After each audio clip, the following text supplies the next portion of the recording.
You're listening to Unhooked, the Breaking Porn Addiction podcast. On today's episode, I want to introduce some of the major reasons why your recovery might be falling short. So if you've been struggling to break free, if you've been putting in the effort, but it feels like it just keeps derailing, this episode is going to give you some insight into where it might be falling short. So stay tuned.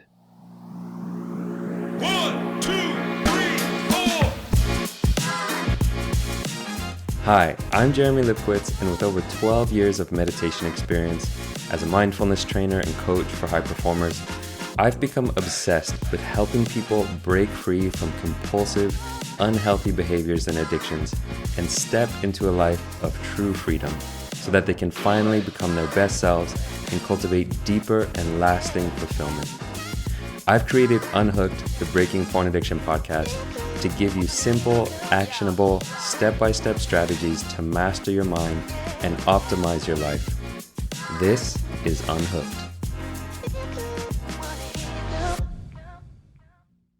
So welcome, ladies and gentlemen, to another episode of Unhooked. I am your host, Jeremy Lipkowitz.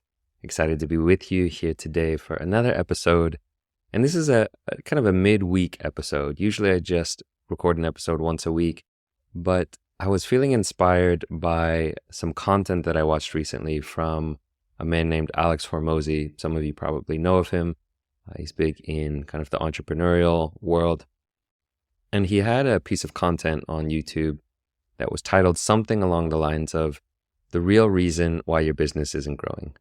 And I found it just a fascinating video where he gives some insights into, what are the biggest stumbling blocks? What are the real reasons why your business might not be growing if you're an entrepreneur? And it got me thinking about this question in relationship to recovery. And so I wanted to do just a very short episode introducing the real reason why your recovery from porn addiction might not be working.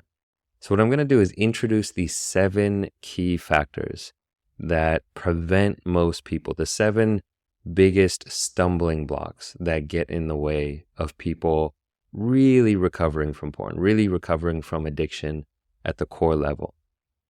And, I'm going to give a kind of a brief overview of these 7, and I think I might do some follow-up episodes taking these one by one and going more in depth. But on today's episode, it'd just be kind of a brief introduction for what to look out for. So without further ado, let's dive straight in. So the first reason why your recovery isn't working is that you probably don't have any plan or strategy or framework to follow. You might just be going in and kind of winging it. You might realize that, okay, I've got to stop watching porn. I want to break free from this habit, this addiction, this compulsive habit. And I'm, just going to try to stop watching. And one of the biggest mistakes that I see people making is trying to quit without having some kind of strategy or plan or framework or guideline to follow. And so this could come in many different flavors. There's so many different approaches to recovery out there. I have one. That's what my Unhooked course is all about. It gives you a framework to follow. It's a step-by-step guide. It walks you through the 4 different pillars of recovery. It holds your hand through the process, because particularly in that initial period, when you're going from the state of being highly addicted to wanting to break free, that is the hardest time, because your mind is still wrapped up in that habit. It's a habit loop. You have a trigger, some stimulus, the trigger, and then the habit loop starts from there. So having some kind of plan or strategy or framework to follow is just so important and so helpful, and particularly in the beginning of recovery.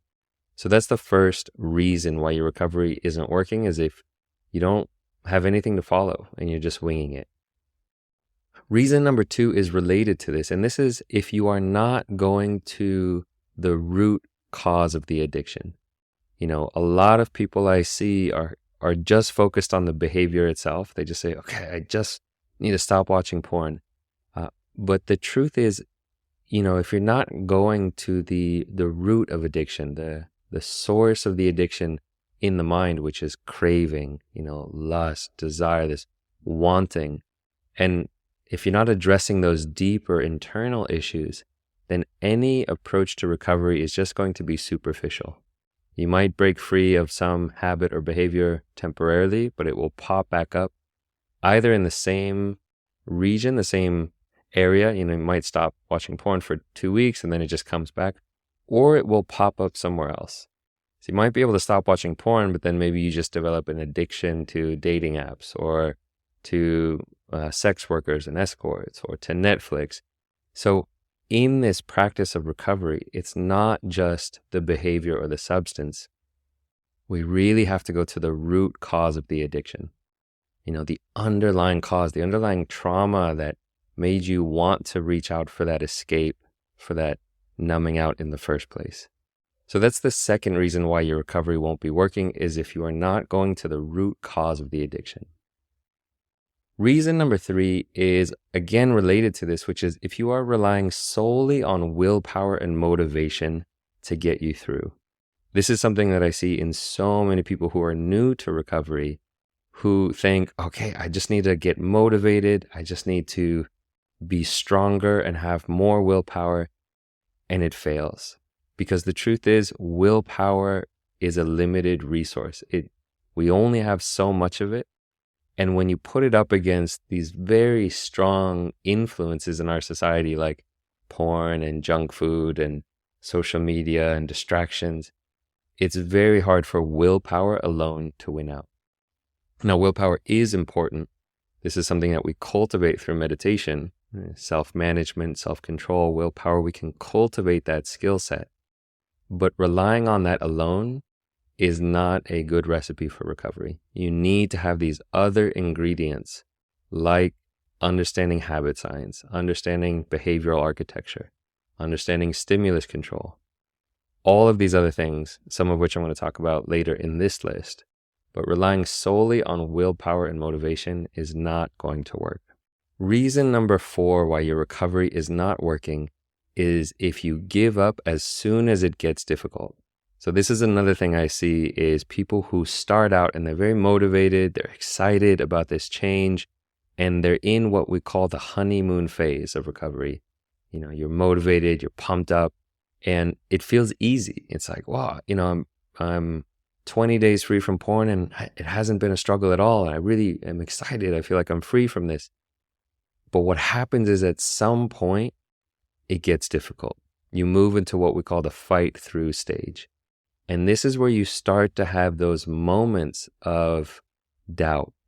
Well, maybe, what's the big deal about watching porn just a little bit? Or maybe I can just watch it for 5 minutes or whatever happens, something gets difficult. And what I often see is that when people give up as soon as it gets difficult, it derails, the recovery. So to combat this, just to understand, even if it's easy for you in the beginning, planning ahead and knowing that you will go through difficult moments. There are going to be moments where you relapse, where you lose your self-control and you just dive in and turn into that lust monster, that zombie again. But just knowing that it's not about never relapsing, or it's not about never going through difficulty. It's about how quickly can you get back aligned with your motivations and your intentions and your framework, your strategy, your plan. Going back to reason number 1, how quickly can you get back into your action plan and get back on the framework that you are going to follow for freedom? So that's reason number 4, is if you give up as soon as it gets difficult. Reason number 5 is if you don't give yourself the right kind of accountability, or if you don't give yourself any accountability. So there's kind of 2 parts of this. If you don't have any accountability for breaking free, that is a huge recipe for disaster. If you are only being accountable for yourself, it is going to be so challenging because it is so easy to give up on yourself. It's so easy to go back to your comfort zone, to, just the old habits and behavior patterns of your life, if you don't have to own up to it to anyone else. And this is why, in my coaching program, the accountability is such a huge component of recovery. Knowing that you're going to have to go talk to somebody each week and say, yep, I'm still free, or nope, I've given in again and I'm just kind of watching porn and I'm not trying anymore. That accountability is so important. And also I mentioned the right kind of accountability, that a lot of times people think, okay, I'll use my partner as my accountability buddy, or I'll use a friend.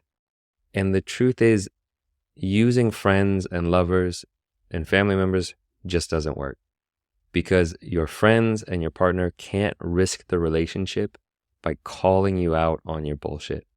And this is why having professional accountability through a coach, through a men's group, through some kind of structure outside of, just your friends and family members and loved ones is so helpful.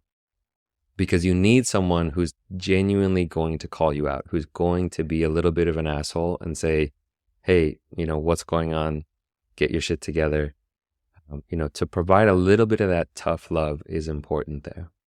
So that is reason number 5, is if you're not giving yourself the right kind of accountability or any accountability. Reason number 6 is if you are still stuck in shame, believing that your sexuality is wrong or bad in some way. This is one of those deeper issues that we have to address if we're going to recover completely. If you're having a real recovery, a lifelong recovery from porn, you've got to get to the place where you are not living in this paradigm that your sexuality is wrong or shameful or evil or sinful. Your sexuality is beautiful. It is one of the most beautiful aspects of being a human being.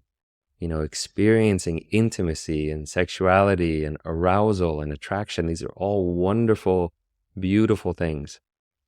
And they're even more beautiful when you can actually fully, enjoy them without shame, without feeling like they're wrong. And so in order to have a long-term sustainable recovery, you've got to get out of the paradigm that sexuality is bad or shameful. So if you're still stuck in shame around your sexuality, that can be preventing your recovery.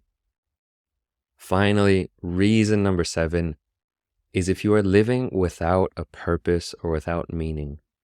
This is one of those ones that it cuts so deep in our society today, because so many young men and young women don't have any sense of purpose or meaning in their life.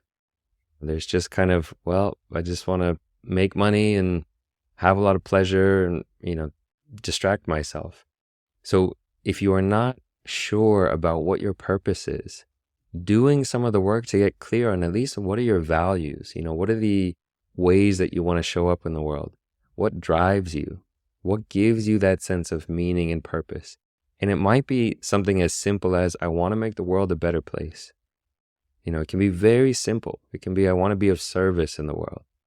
But you got to have something, some North Star that you are living for, because otherwise you're going to just distract yourself with pleasure. If there's nothing that is driving you, if there's no North Star, if there's no purpose, there's no meaning, then of course you're going to want to distract yourself with pleasure. So particularly for men, this is something in the kind of the masculine, feminine, it's not necessarily male and female, but in the masculine side of things, we need purpose. We need that sense of meaning. And if we don't have it, we're going to just lose ourselves into distraction, lose ourselves into pleasure. So that is the 7th reason why your recovery might not be working, is if you are not connected to any kind of purpose or meaning in your life. So that's it. That's the overview of the real reason why your recovery isn't working. I would love to hear what you think of these 7.